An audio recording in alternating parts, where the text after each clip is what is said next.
কোচবিহারে ফের আক্রান্ত বিজেপি। দিনহাটায় নাজিরহাট 2 নম্বর গ্রাম পঞ্চায়েত এলাকায় একাধিক বিজেপি নেতা কর্মীর বাড়িতে ভাঙচুর ও লুঠের অভিযোগ তৃণমূলের বিরুদ্ধে। অভিযোগ অস্বীকার শাসক দলে। শুভেন্দু অধিকারীর উস্কানিতেই এমন ঘটনা ঘটছে দাবি তৃণমূলের। হঠাৎ করে আসিয়ে একদম ঢুকে পড়লে পুরো ভাঙচুর, গালাগালি প্রচন্ড। হ্যাঁ, আগের বার কেস করছিস, তোকে বাড়িতে থাকতে দেবো না। আনবার পরে ওরা যেই বাড়িতে ঢুকছে, আমি আর পিছন পাশে দিয়ে দৌড় মারছি।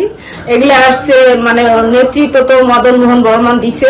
রাস্তার মধ্যে উনি দাঁড়িয়েছিল, উনি বাড়িতে ঢুকে নাই। মদন বর্মন, আমার তপন বর্মন আর হচ্ছে কি যেন স্বপন বর্মন, ওগুলো রাস্তার মধ্যে ছিল। আর বাটাম বাহিনীর ভিতরে ঢুকছে।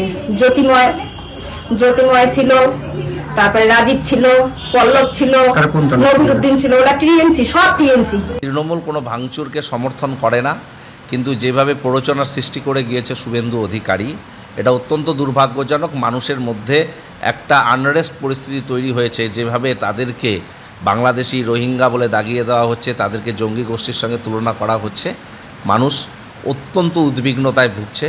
এবং উদ্বিগ্ন থেকে কিছু মানুষ কিছু জায়গায় এ ধরনের কর্মকাণ্ড করে থাকতে পারে। আমরা খোঁজ নিচ্ছি, তবে আমাদের দলের কর্মীরা নেই, এই ব্যাপারে আমরা নিশ্চিতভাবে বলতে পারি। ঘাটালের পর এবার উত্তর 24 পরগনার গাইঘাটার ছবি আপনাদের সামনে রাখবো। সেখানেও জল যন্ত্রণা। জেলা শাসকের গাড়ি আটকে রীতিমতো বিক্ষোভ দেখালেন গ্রামবাসীরা। দাবি একটাই, ইছামতি নদীর সংস্কার দ্রুত করতে হবে।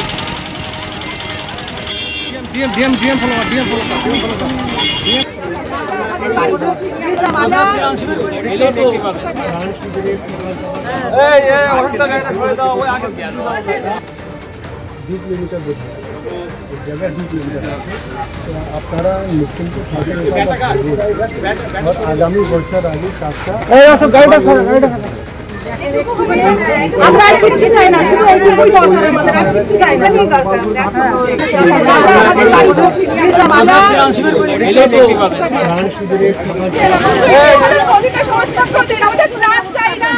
কিচ্ছু চাই না স্যার, আমাদের শুধু নদীকে সংস্কার করে দিন।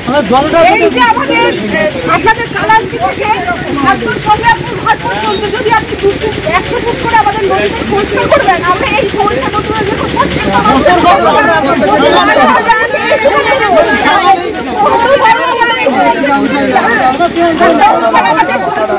আপনারা নিশ্চিন্ত থাকেন, আগামী বর্ষার আগে কাজটা আমার মনে হয় নদী সংস্কার করা, ইছামতি নদী সংস্কার করা। রামনগর গ্রাম পঞ্চায়েতের আন্ডারে আমাদের কালাঞ্চি থেকে গোপালপুর ঘাট পর্যন্ত নদীটা সংস্কার করলে আমরা নদী, এই যে বন্যাটা, সেটা ইছামতি নদী এলাকায় আপনি দেখুন চারিদিকে জলজট, কোনো রাস্তা নেই, শিশুরা স্কুল যেতে পারছে না, সেরকম কোনো রাস্তাও নেই আমাদের।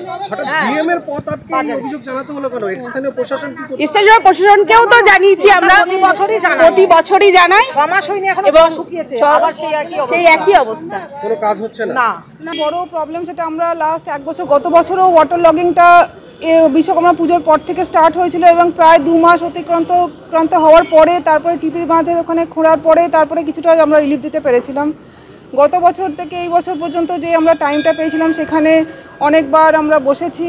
স্পেশালি আমাদের যে ইরিগেশন ডিপার্টমেন্টের সাথে জেলা শাসকের নেতৃত্বে অনেকবার মিটিং হয়েছে এবং বিভিন্ন পরিকল্পনা নেওয়া হয়েছে, কিন্তু সেইগুলো এখনও ফিল্ডে নামানো যায়নি বলে আর কি ওয়ার্ক অর্ডারটা রিসেন্টলি গত এক মাস আগে ওয়ার্ক অর্ডারগুলো সব ইস্যু করা হয়েছে। সেটা ফিল্ডে কাজ হলে আশা করছি এই যে ওয়াটার লগিংয়ের প্রবলেম থেকে আমরা কিন্তু অব্যাহতি পেতে পারি।